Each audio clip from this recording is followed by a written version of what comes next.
Chronicles of a Gooner. Like and subscribe. Chronicles of a Gooner.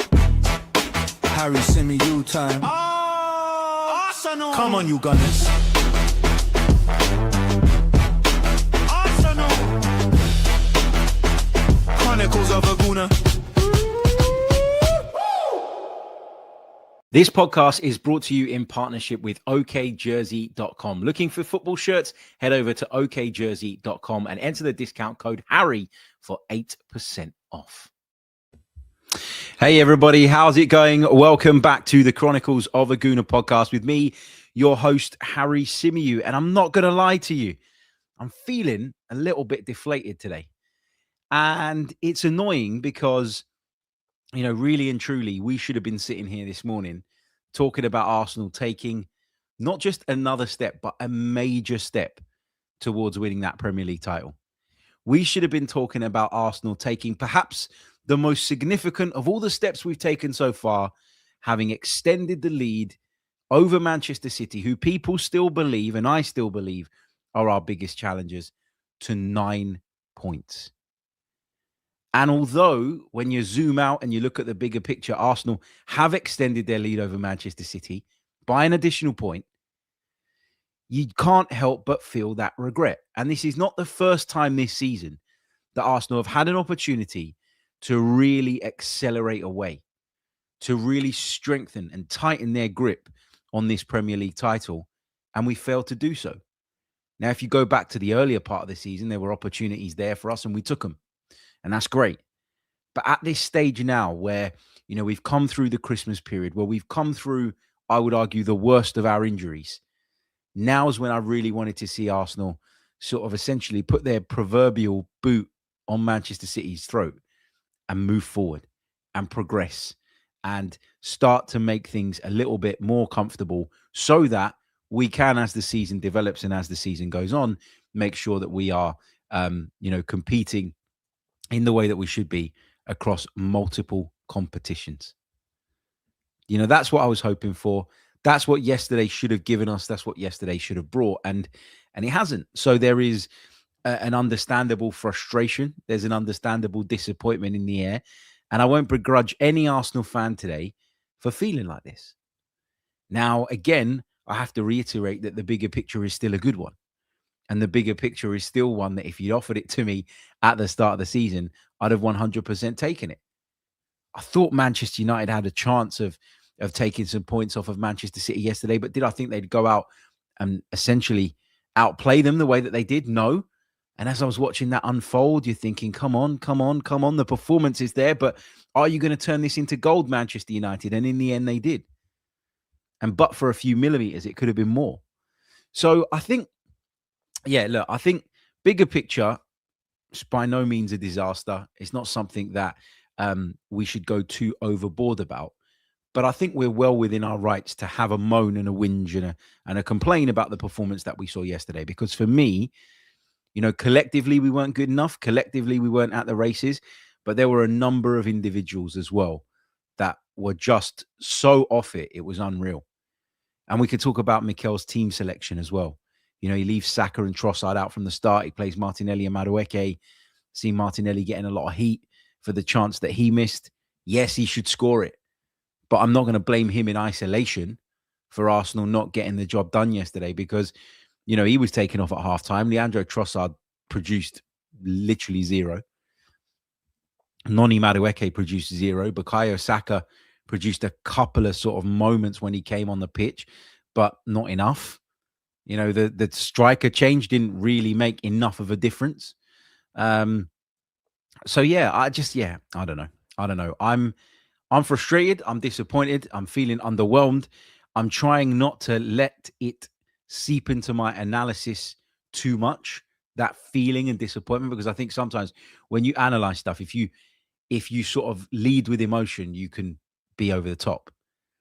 And you know, if you take the emotion out of it, sometimes your analysis can look quite different. And I'm not saying that it should look different today or that I want it to look different, because I think the emotion makes up a big part of today's pod. But at the same time, you know, the bigger picture requires calmer analysis than some of the stuff I've seen online. But then having said that, And I did consider sitting down and recording last night after the game. I did consider it, and I thought, no, I'm just going to be ranting and moaning, and there's no point.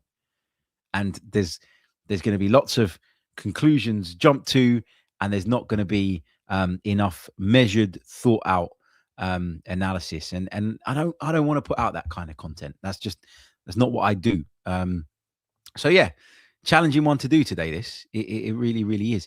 Look, before we dive into the bulk of the show and we start to break down some of those individual performances and talk about maybe what we got wrong in the game overall, I'd love it if you guys would leave a like on the video, a like for the content, not necessarily the result, and a like for me, not for Arsenal's performance. So if you don't mind hitting that like button, particularly if you're a regular and you know what you're going to get around here, you know what's coming, hit that like button. It really, really does help. Also, make sure you are subscribed to the channel as we slowly crawl towards that 50,000 mark here on YouTube. If you're listening to us on Apple or Spotify, please do leave us a review. All of that amazing stuff really, really does help. And if you want to become a patron and support the pod, you can do so. And there was some strong words in the patron Discord last night from some agitated and upset fans, and I completely get it.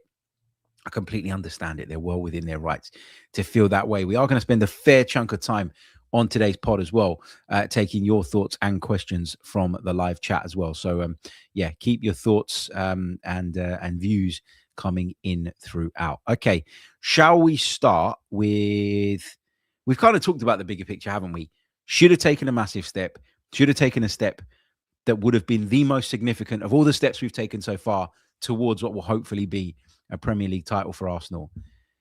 We failed to do so, but bigger picture, we've extended our lead by a point over Manchester City. Now, Aston Villa take on Everton today, and Aston Villa at home are formidable and probably win that game. And if they do win that game, then we end up in a situation where they're just 4 points behind us.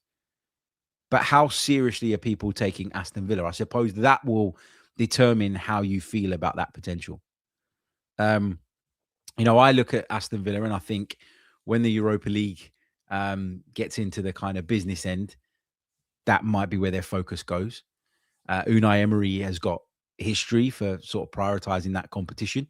And I don't believe they have the depth to, you know, to compete at the business end of the Europa League, whereby you can't make 7 or 8 changes and get away with it, and compete in the Premier League at the very highest level. So, look, Villa are not going to win the Premier League. That's something I'm quite happy to predict and put out there. But obviously, we could do with some breathing space, couldn't we? And we've just missed and failed to take an opportunity that would have given us a hell of a lot of that. And yeah, maybe Villa would have won against Everton anyway, and that would be reduced back down to 6 points or whatever. But it's another 2 points breathing space. It's the ability to draw a game when they win and it not do you any damage. So yeah, I get the frustration. I really, really do. But the bigger picture isn't that bad. However, what was bad was Arsenal's performance at the City Ground, and there is no getting away from that. I don't want to dance around it today. I want to dig in to it. I want to get into the crux of it. There's certain individuals that, you know, I'm not going to say that I'm calling them out, but whose performances were nowhere near good enough and therefore require and deserve highlighting. And we'll get into that in just a second. But in terms of the overall display from Arsenal, it was all too slow. It was all too pedestrian. There wasn't that zip and tempo that you need in your game when you want to pull a low block apart. So much of the time that we were on the ball was spent with our 2 centre-halves playing it left and then playing it right and then getting it back from one another, and then Jurriën Timber going inside and Ben White trying to go on an overlap that never turned into anything, and then it goes into the midfield. And I think Nottingham Forest clearly figured out a way of stopping the supply into Martin Zubimendi. You know, I came off the back of that Chelsea game in the Cup in midweek talking about how this might have been Martin Zubimendi's best Arsenal performance. And then I know it's a few days later and I know he's still adapting to Premier League football, but man, I thought he was really ineffective yesterday, non-existent at times. Declan Rice looks physically jaded, as you could expect from someone who plays pretty much every single game and every single minute of those games because of his importance to the side. Martin Odegaard, we're going to come on to his performance in a minute. I've defended him so much in recent times when people have sort of called out his performances and suggested that, he's not been at the level required. He was dreadful yesterday in terms of just having zero influence on the game whatsoever. And normally when you see Odegaard struggle to get the ball in that kind of right 8 position, he goes drifting a little bit, he goes roaming a little bit. And there was none of that yesterday. It was also static from him. And, then you got Madueke on the right-hand side. Everything Madueke tried in terms of taking people on, getting to the byline, it just wasn't coming off.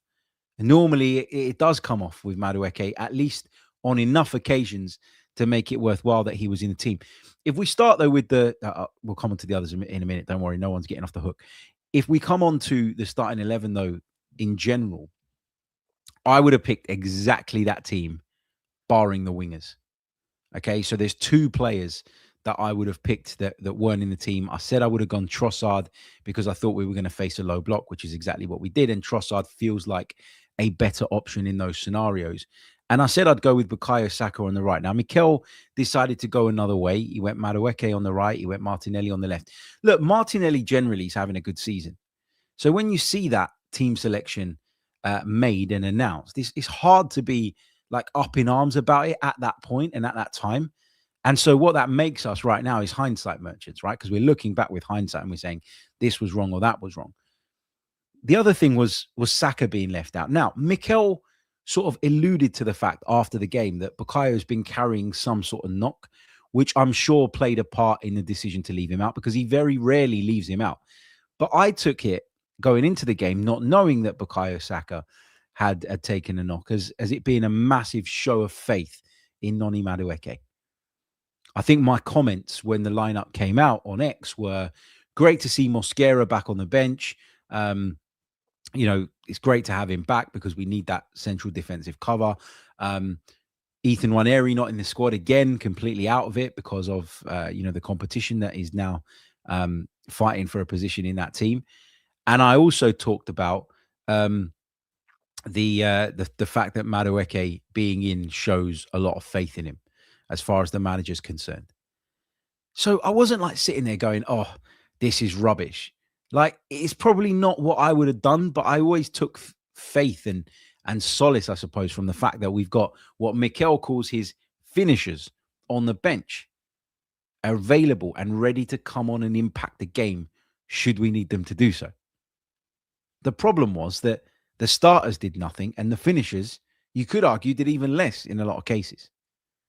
The one substitution he made that made a difference was Merino.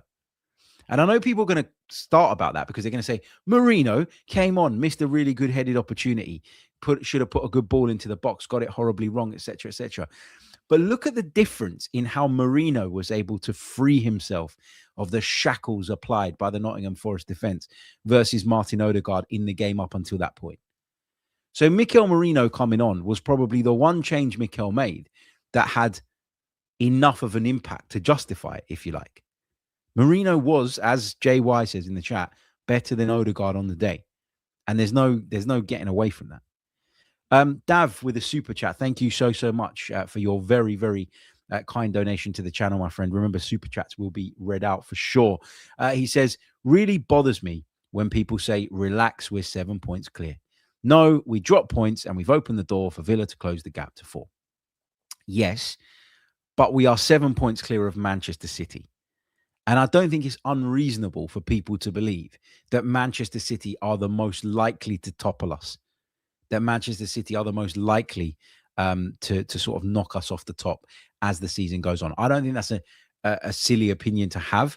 I get what you're saying. I think there's a middle ground here, Davo. I think there's a middle ground. I think the middle ground is annoyed with yesterday's performance, disappointed with yesterday's performance, underwhelmed by yesterday's performance. But the bigger picture is not one that warrants and justifies huge criticism. I think that's where I'm at. But I need to get all this off my chest before I can move on to the next game. Before I can move on to looking at Inter in midweek, for example, or Manchester United coming up next weekend. Sod's law that they've hit unbelievable form. They've done us a favor in one sense. But on the other hand, we're going to face what looks like a very a very confident Manchester United side off the back of that derby victory. So the truth is often somewhere in between. And in this instance, I really do believe that's the case. But in order to move on, I think we have to address a lot of things that we saw in yesterday's performance. I think we have to call out a lot of things. And I'm sure that'll be happening internally. I'm sure that, there are certain standards that Mikel and his staff demand, and they'll be unhappy with the way that Arsenal went about their business on the day from a performance perspective. Because, sometimes, right, I look at Arsenal, and I've felt this a lot this season. We get to halftime, we're all square. And I look at Arsenal and I go, yeah, we haven't really played that well. We haven't really pulled them apart. We haven't really managed to sort of unlock the low block in the way that we would have liked. But if we keep doing what we're doing with that level of control, and some people call it dominance, I like to call it control, because to be dominant would be to be peppering someone's goal. We don't do that a lot. To be in control, and to have the ball the way that we do, and to have the quality that we do, and the options that we have off the bench to be able to change it and roll the dice and shake it all up and stuff, I sort of normally get to halftime and I'm pretty relaxed. I think I've done a really good job this season of managing my emotions. I think I've done a really good job this season of, staying calm when necessary. I think I've done a really, really good job of, believing right until the very end that even when things aren't going our way, we're going to find a route to the outcome that we want. Only yesterday, I didn't feel that. If I'm being completely open and honest and transparent, I did not feel that yesterday. When we got to about 60 minutes yesterday, I started to worry. And that is way too early, sort of comparatively to where I would normally start to get really edgy and stuff.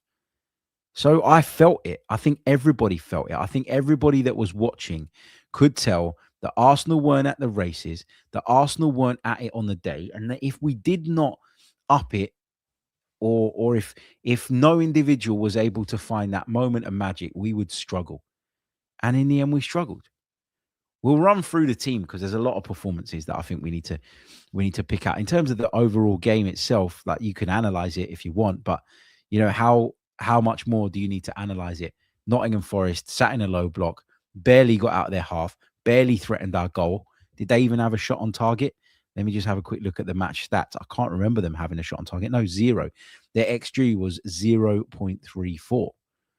Our XG was over 2 goals. We had 15 shots, but the quality of those efforts at goal is where we're falling down, because it's no good having 15 shots, but only 1 in 5 are on target. And that's how it was for Arsenal yesterday. That's how it was. So, yeah, disappointing. Really, really disappointing. We've got another super chat, I think, from Davo. Let's have a read of this and then we'll move on. He says, City have not been better than Villa this season and show no signs of looking like they will be better than Villa this season. They aren't the City of old. But Aston Villa don't have an Erling Haaland. Aston Villa don't have the best manager in the world, possibly the best manager of all time.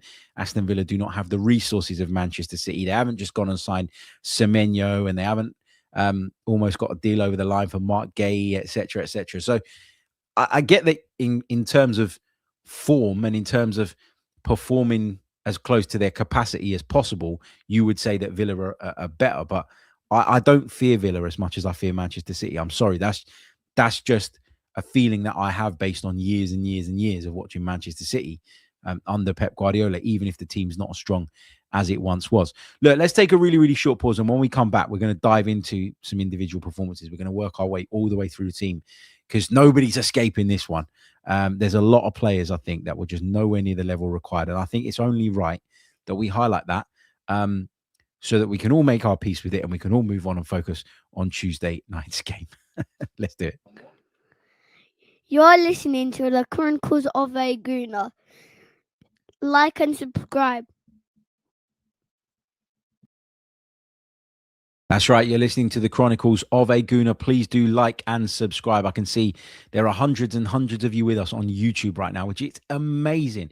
If you haven't done so, though, please leave a like on the video, guys. It really, really does help. We're slacking in the likes department. Make sure you're subscribed as well. if you haven't done so already. And if you'd like to go one further and become a patron, you can do so. Reviews on Apple and Spotify are very much welcome too. Like, subscribe, hype, whatever they call it nowadays. And right, let's move on. Okay, starting with the lineup. Let's work our way through the team. So David Raya had a couple of shaky moments yesterday, I thought. Did a really amazing clearance, sort of sweeper keeper style in that first half, where I think they'd played Hudson-Odoi in behind. And he was sharp and he was alert and he was on his toes, and he comes sprinting out and he makes the clearance, and it's brilliant. But then he gets drawn into one a little bit later on in the game, where he comes out and makes a complete and utter mess of it. And but for Saliba being on hand to hold up the progress of the Forest attacker, David Raya might not get there to rectify that situation. So it wasn't his best game. Some of his distribution was a bit off yesterday as well. There was a couple of times where he sort of went to clip passes out to the flank like he normally does. Only the player he was aiming for had already vacated that position and vacated that area. Timber played at left back. I don't think that was Timber's best performance. I know that Timber is a right back, and obviously playing on the wrong side makes it all a little bit unnatural for him. I know that defensively he doesn't really struggle with switching sides, but offensively I think we lose something when he plays on the wrong side. For me yesterday, he was playing a lot more of a Miles Lewis-Skelly type left back role, where he was coming inside a lot. At times he was in between Saliba and Gabriel, looking to receive the ball. I'm not necessarily sure that was what that game needed. So I was a little bit confused by that, if I'm being completely honest about it. He's been brilliant, Jurriën Timber, for such a long time that I'm almost willing to just give him a pass. But it'd be wrong of me to sit here and pretend that his performance was as good as it normally is, because it just wasn't. Gabriel and Saliba, I mean, I don't really have too much to say about those guys' performances. If you limit the opposition to 0 shots on target, you kind of have to give the centre-halves their props, right? The problem for me was that because Zubi and Rice and Odegaard struggled to get on the ball in the areas that they really want to, I felt that there was a greater responsibility on Saliba and Gabriel to step forward and to try and break lines with their passing. And although I think they are better at it than a lot of other centre-halves in our game, they are centre-halves at the end of the day, and they are not, the greatest playmakers. And I think that showed a little bit. Ben White frustrated the life out of me yesterday. He really, really did. Some really poor touches at times, poor passes, bad decisions. Didn't look as solid defensively as I want him to look. I don't know. Like with Ben White, there was a stage a few weeks back where he played that sort of run of games just before the one where we pushed him too hard and he ended up getting injured again, where I thought Ben White was back. And then I watched him yesterday and I thought, like, not to pin it all on Ben White or any of the one individuals that we'll talk about today, because they all were bad. Like the collective wasn't good enough. And I think it's important that you ensure that responsibility is spread out across all of them. But Ben White didn't look back to me yesterday, put it that way. And I think we need our fullbacks to be at it in games where we're struggling to break down a low block. We need them to be getting forward and we need them to be effective in that phase of the game. And I don't think any of our fullbacks yesterday offered enough in that sense. Moving into the midfield, I talked about it already.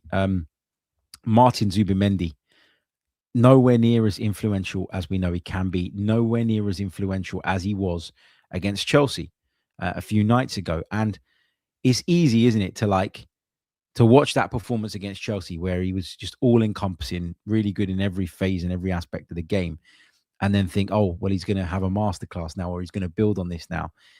He couldn't get going yesterday.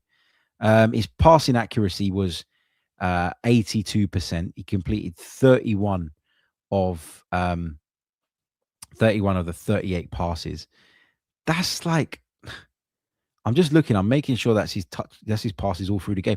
That's a really low number for someone that's supposed to be at the base of your midfield, dictating things. Passes in the opposition half, only 21. Only completed 15 of that 21. So he only had a 71% completion rate in their half. Okay, it was much better passes in our half, where he managed to complete 16 out of the 17. But it's just a really low pass volume for Martin Zubimendi. And considering he's in the team to dictate, I think that sort of, and I hadn't looked at these numbers, by the way. I'm just looking at them now. I hadn't looked at these numbers before I went live, and before I made that point about him not dictating the game or getting in the ball, and Forest doing a really, really good job of stopping that supplying to him. This proves it. 0 shots, touches 47. It's not a lot for him. Tackles 1. He only made 1 tackle, but that's because we had a lot of the ball. 1 interception, 4 clearances, 1 recovery, 3 ground duels, only won 1 of them. Committed 1 foul and was dribbled past once. So just a not very influential performance from Martin Zubimendi is how I suppose I would summarize his display on the day. Declan Rice was, I would say, one of Arsenal's better players. Putting some good crosses into the box. A lot of them were from set pieces. His pass accuracy in the opposition half was higher at 75%. Passes in his own half was 93%. He had 62 touches, which was a lot more than Martin Zubimendi had. Again, it's just with Declan Rice, like, he's been given an 8 out of 10 by SofaScore. I'm not sure I would give him an 8 out of 10. Okay, I think that's a little bit too high in terms of his performance rating. But what I would say is every decent moment that we had pretty much was a result of a good Declan Rice delivery into the box. And so even when Declan Rice is not at his amazing best, he's influential in some way, shape, or form, right? And that's why he has to be in the team. That's why we always want him in the side, even when there's worry and concern about how many minutes and how many games he's playing. Before we move on, we got another super chat from Davo. Thank you so much, mate. He says, by the way, first-time viewer. Thank you, mate. Welcome. He says, after seeing your highly intelligent takes on loose cannons. Highly intelligent? I think you're giving me too much credit. He says, you're the first guest on there I've sought out to keep watching. Thank you so much, mate. I really, really do appreciate the support, and big thank you to the guys for having me on there as well. I did enjoy the show. I really, really did. Martin Odegaard. Let's have a look at Martin Odegaard's numbers, shall we? Because they can't be good. They can't be good at all. I'm sure he had a lot of touches. No, he didn't even have a lot of touches. 27 touches in total. 27 touches, no shots. 1 dribble, but it wasn't successful. Possession lost 7 times. Very little in terms of defensive contribution. Accurate passes, 86%. Passes in the opposition half, just 15. Only 12 of them were accurate. Passes in the own half, just 6. So basically, in terms of passes, he's only managed 21 passes in the whole time he was on the pitch, which shows you that the game's completely bypassed him. And where I say that Martin Odegaard normally drops that little bit deeper and gets on the ball and tries to dictate from his own half, he didn't even do that yesterday because he couldn't, because he didn't have the space and the room to do it because of how well Sean Dyche's side was set up and how well they marshaled him. And the numbers tell you that. The numbers tell you that. So none of the midfield performed to their potential, but obviously Declan Rice will be the one that comes away with some credit still. And we'll talk about Declan Rice's reaction after the game. I do want to get into that. Let me just make a note to make sure I don't forget, because I haven't made any notes today. I'm just speaking purely from emotion this morning. Noni Madueke on the right-hand side, completely ineffective. Completely ineffective. Got the ball a few times, went to take on his man, couldn't manage it. Couldn't get to the byline successfully the way he normally does. Couldn't deliver the quality of cross that he normally does. Couldn't cut the ball back into the right areas in the way that he normally does. It was just a really underwhelming performance from him. And then there's Gabriel Martinelli. That big chance that he had in the first half is going to be focused on. Is going to come under scrutiny. It's going to be the one that people keep going back to. It's going to be the one that people keep bleating on about. He should score. Okay, let's put that on the table first and foremost. He should score. Is it as easy a chance as some people would have you believe? I don't think it is. I don't think it is that easy, because I think when you're attacking it with the left foot and you're going back across the goal, that angle's hard. Like, I think if you attack that with your right foot and you're sort of stepping inwards, I think it's easier to keep it from going wide.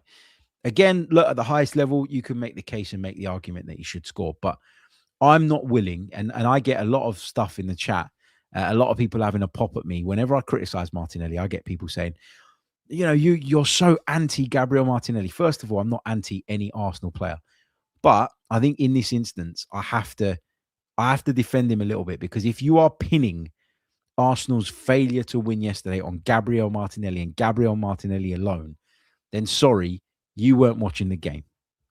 You've watched a 2-minute highlight package on YouTube. You've seen that miss, and you're going to spend the entire day, maybe even week, moaning about it. Okay?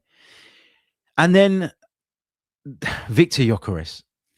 I mean, I tried to give him some credit after the Chelsea game. I was slaughtered for saying that.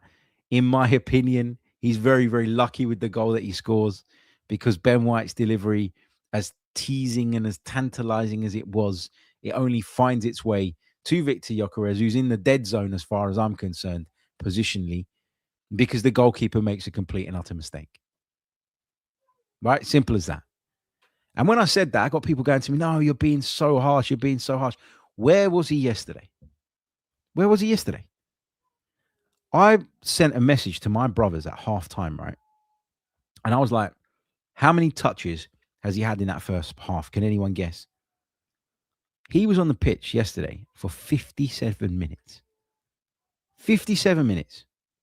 Okay? And his total touches, 10. And he lost the ball 4 times. 6 passes in the whole game, only 4 of which were accurate. Only 3 passes in total in the opposition half. Didn't win a single one of his 5 aerial duels. Didn't win a single one of his 2 ground duels. He did nothing yesterday. He did nothing. Having said that, Gabriel Jesus came on and also did next to nothing. But my point is that with Victor Gyökeres, this has been going on for ages and ages and ages. And why is everybody so afraid of just saying that he's not performing at the level that we need him to? So get him out of the team. Okay, Kai Havertz is back now. Start Jesus if you don't think Havertz is ready to start the game, and bring Havertz on. Or bring Havertz on ahead of Jesus. You know, we're playing this team that are sat with a low block, okay? And Jesus is tricky, and he can pull people out of position, and he's got that dribbling ability. And so I can understand, I suppose, to a degree, the theory behind selecting him to come on.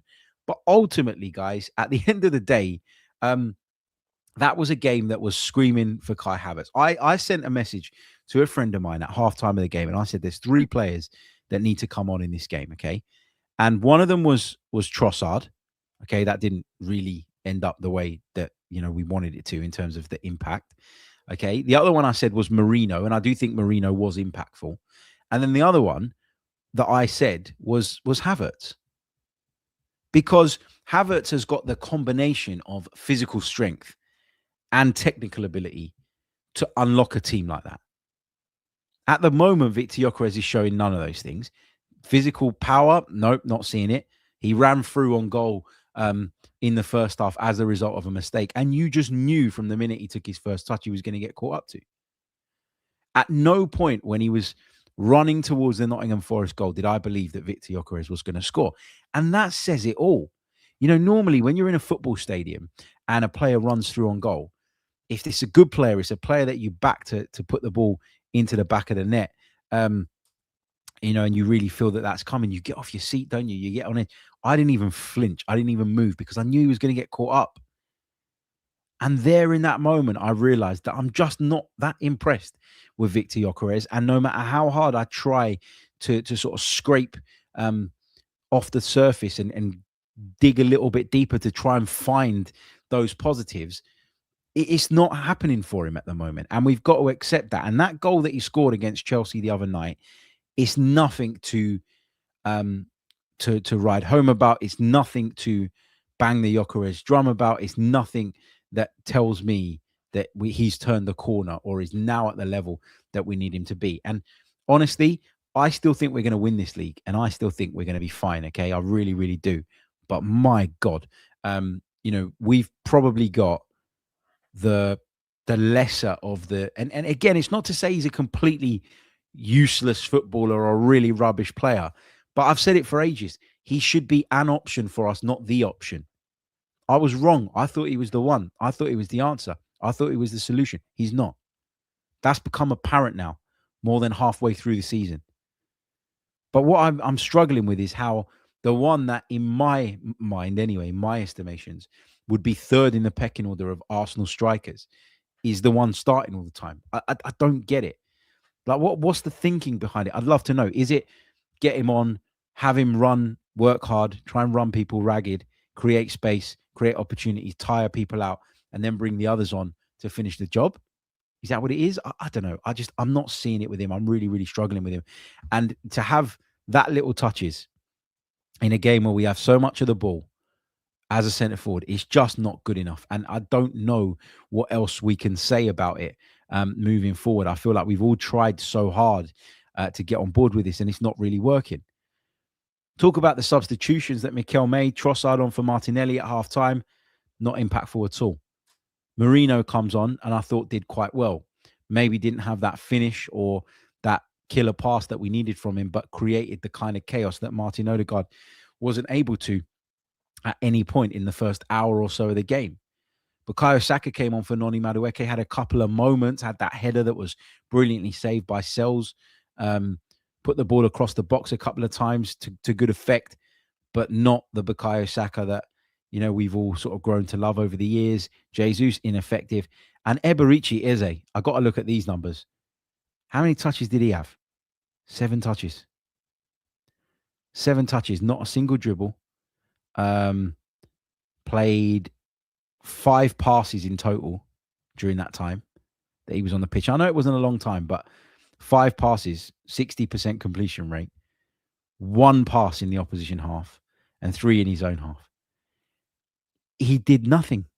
And again, all right, if you consider he came on 79 minutes, he's probably got 10 minutes plus stoppage time, which was, I think, 5. So he's probably got 15 minutes in total. And a lot of that was spent by Nottingham Forest winding down the clock. Again, like people keep saying, bring him on, get him on, blah, blah, blah, play him ahead of this player, play him ahead of that player. But what is he showing us right now? The truth is nothing. And this is why I want to go back to what I was talking about right at the start of this show. I don't want this to be about Gyökeres, even though I thought he played poorly. I don't want this to be about Odegaard alone, even though I thought he played poorly. I don't want this to be about I don't want this to be about Gabriel Martinelli for missing that chance. Okay, the fact of the matter is that when you look all the way through that team yesterday, and even when you consider the substitutes who came on, you can't tell me that anybody performed at the level required.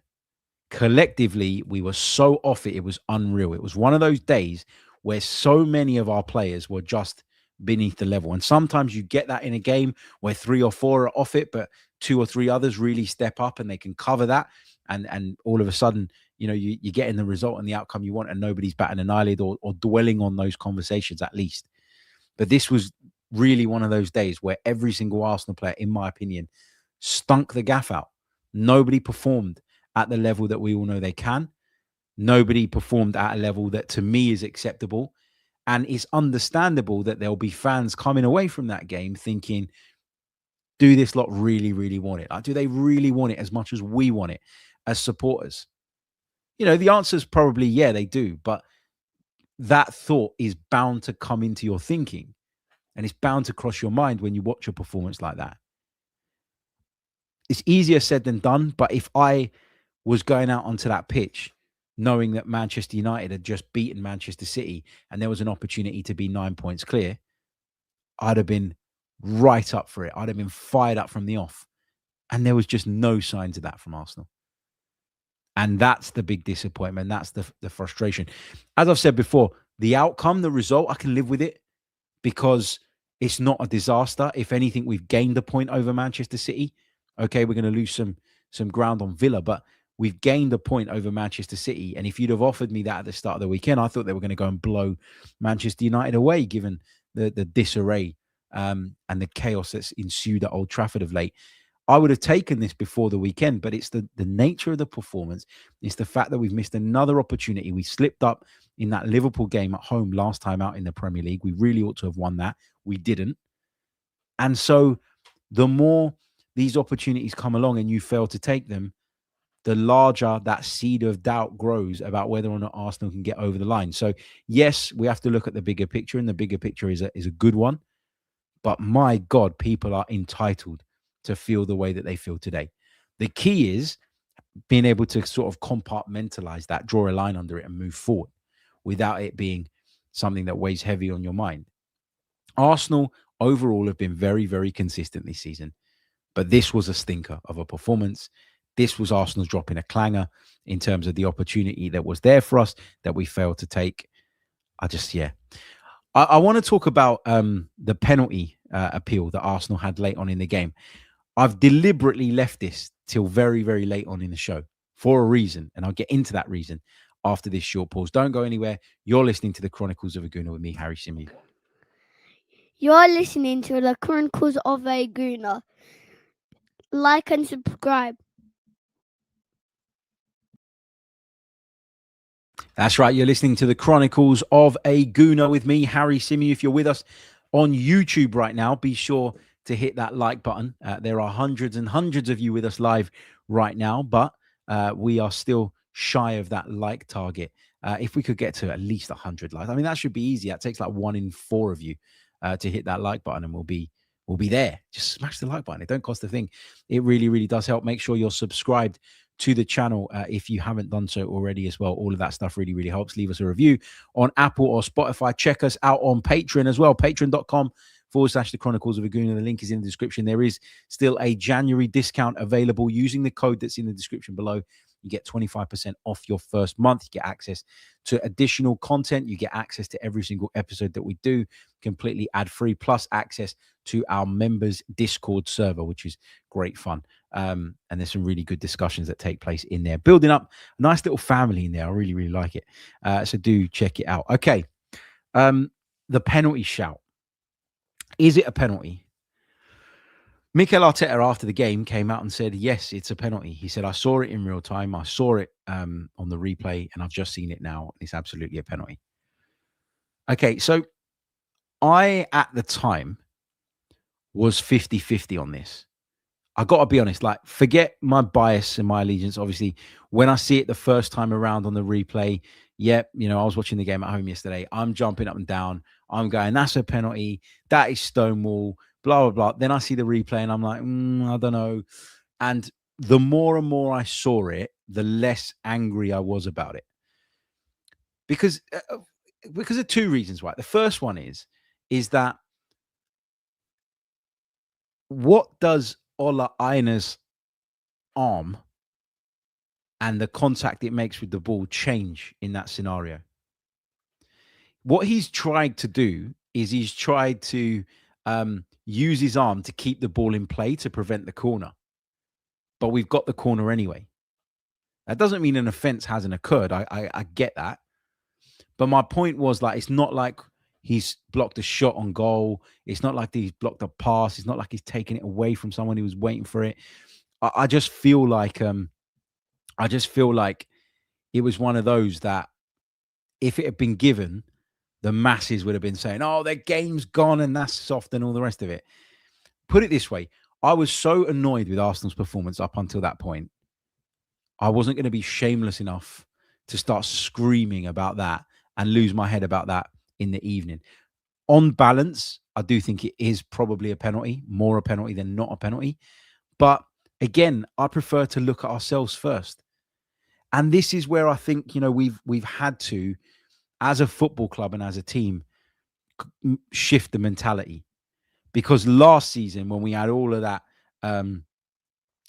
stuff go against us, right? Well, we spent so much time moaning and complaining within our rights.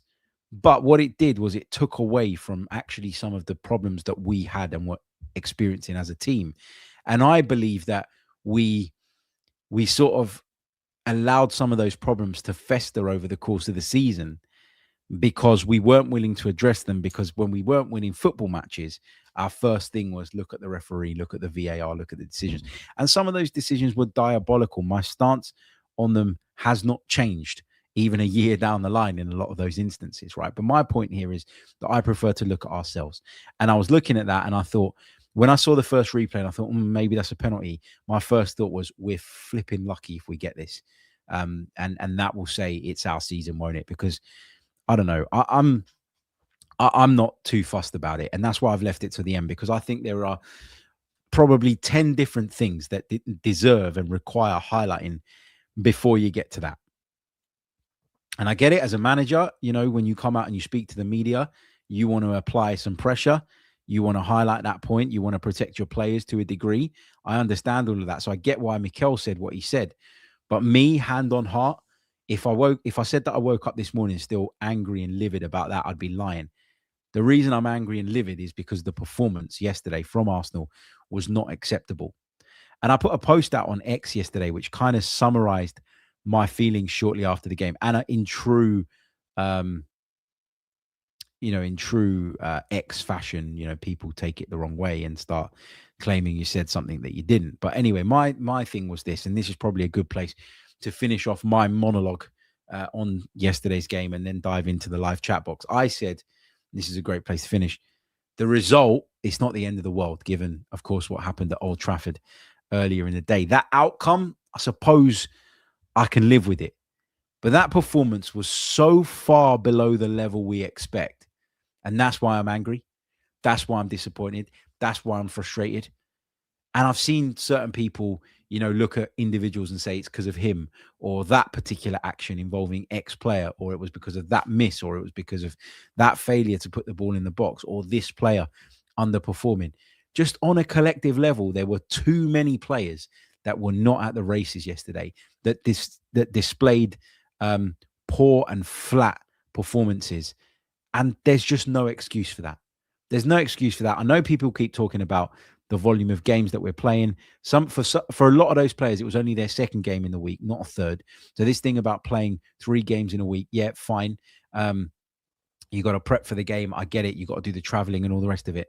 But for most of those players, that was only the second time, that they started a game within the week. And I just think that there's no excuse for such a low level of performance across the board. And so you can sit and you can talk about penalty shouts and you can talk about this and that and one player's actions versus the others, etc., etc. But for me, there's just no excuse for collectively being as flat and as poor and as disappointing as we were on the day. Okay, let's get some of you guys' thoughts then, shall we, from the live chat. Going to take another really, really short pause just so I can break up the sections. And then we're going to take your thoughts and comments and questions from the live chat for the last 10 or so minutes of the show. Get involved. Let's do that now. You're listening to the Chronicles of a Gooner. Like and subscribe. That's right. You're listening to the Chronicles of a Gooner. Like and subscribe. Thank you very much for all your support. Let's dive into the chat box then and see what you guys are saying. Tony says, Arteta is always looking for an excuse for a bad performance, so picks on a non-penalty.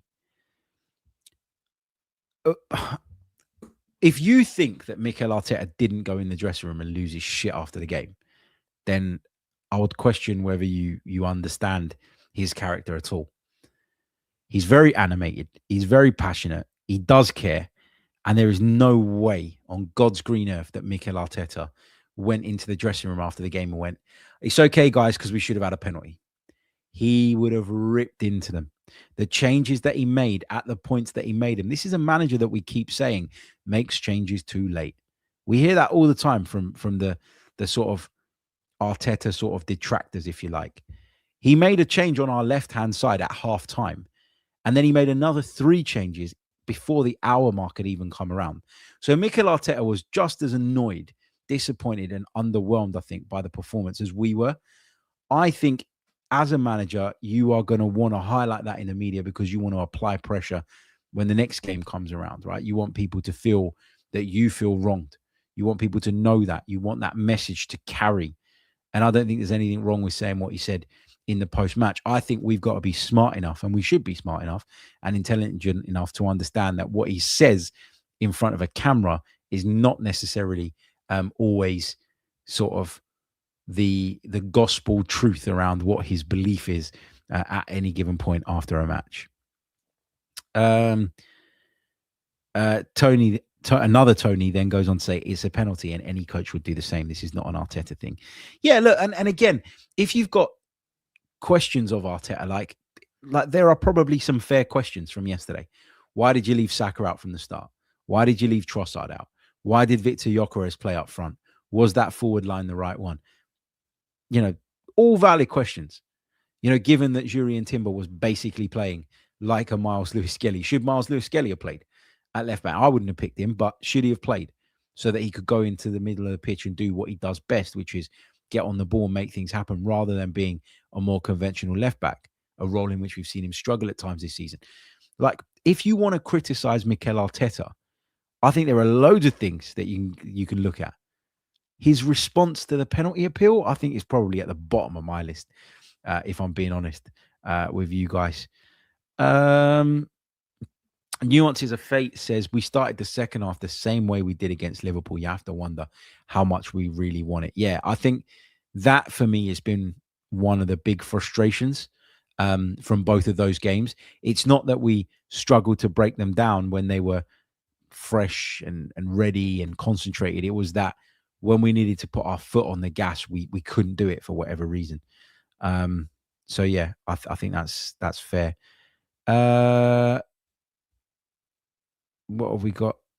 Tony5324 says, confused. You just ranted about how bad Gyökeres was. Yeah, because he was terrible. But I'm not saying that he's the sole reason we didn't win the game, is kind of the point I'm making. My point is that we can look at so many individual performances that weren't good. It's unfair to pin it on one player. That doesn't mean I think that Victor Gyökeres was any good. Junior Gunner says, if we get over the line, will it be one of the most uninspiring teams in terms of viewing pleasure to have won it? Some people will say that, and because it's Arsenal, you can bet that there'll be a lot made of that if we do go on and win the league. But let me tell you this, right? It's been 20 plus years since we won the Premier League. Okay. I've been so lucky to cover this football club over the last few years, work-wise, and I've had some amazing experiences. But I want it this time more than ever. You know, I really, really do. And I promise you, if we get it over the line, I'm not going to care whether we were great on the eye, whether people enjoyed watching us play or whatever. I'm going to enjoy it to the absolute full, to the absolute max. And for what it's worth, I still think we're going to do it. I still think we're going to do it. Jonathan says, they're saying Saliba and Gabriel are still at the City Ground passing the ball to each other on the halfway line. Guna Oz says, Harry, having hindsight, do you think Ollie Watkins was the better striker to buy last summer? I can't see how he would have been any lesser than Victor Gyökeres, if I'm being honest with you. So it's not a wild shout at all. Yeah. Marcus says, I coached trampolining. Any failure on the trampoline was on me. This plodding play, lack of threat in the final third, it's on the coaching. Mate, I wouldn't blame yourself for someone's inability to trampoline effectively. If you've given them all the theory, all the knowledge, all the tools, then, you know, there's a point where talent comes into it, and there's a point where responsibility falls with the athlete in whatever sport it is. So I completely disagree with that. Gam Solar says, Harry, do you think the Premier League got stronger or weaker this season? Because I keep hearing the level of the Premier League has dropped. I get annoyed when people say that the level of the Premier League has dropped. It hasn't. It hasn't dropped, has it? Because if you think about it, right, Brentford are at a much better level than they were. Okay. You look at Manchester United, they're better than they were. Tottenham are about where they were. Villa are having a really good season. You know, okay, Liverpool have dropped off, but I think while there's probably a sort of lower top line, I think the sort of group has become closer together. I think you only need to look at the Premier League table to see that. Let me just have a look at it now. So if you look at the Premier League table, okay, you go down. There's only 10 points between 5th, okay, and 16th. So there's only 10 points between all of those teams. And that's a pack that includes last season's FA Cup winners, Palace, last season's Europa League winners, Tottenham, Bournemouth, who a lot of people like under Andoni Iraola, Everton under David Moyes, Brighton, Fulham, Newcastle, Sunderland have been brilliant. I think the way that you can tell that the Premier League has actually probably improved rather than weakened is that look at how the promoted sides are doing versus what they've done in recent years.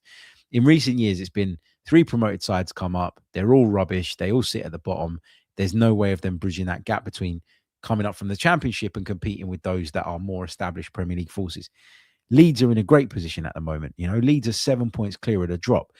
Brentford are sitting in 7th place on 33 points, equal to Sunderland, who are in 8th on 33 points, newly promoted side. It's very, very difficult to judge this without doing like all the analytics and stuff and looking at all the numbers. But my gut tells me that around that subject, that the Premier League is, you know, I don't think Arsenal, who are leading the pack, are as good as that peak Man City team or peak Liverpool teams that have won it in the past. But I think the gap between the rest is smaller, and so it's it's different. It's different. Thunder Road says, did Harry take the glasses off in the thumbnail? That's an old picture, I think. It was the only one I had available to me as I was quickly making the thumbnail. But yeah, maybe I'll get them out for the next show if you really like them. Safe Hands Chris says, do you think the impact of losing Calafiori has had more of a negative impact than we thought it would? Losing the chaos he creates plus a natural left footer is huge in my opinion. Yeah. But I still think we need to have more. I think we need to have more as an attacking force so that we're not ultimately, toothless in attack when he's not playing. Pigeonhead says, Harry, is it just that the Prim has so much parity that we don't recognize it right now? Do you mean the Premier League?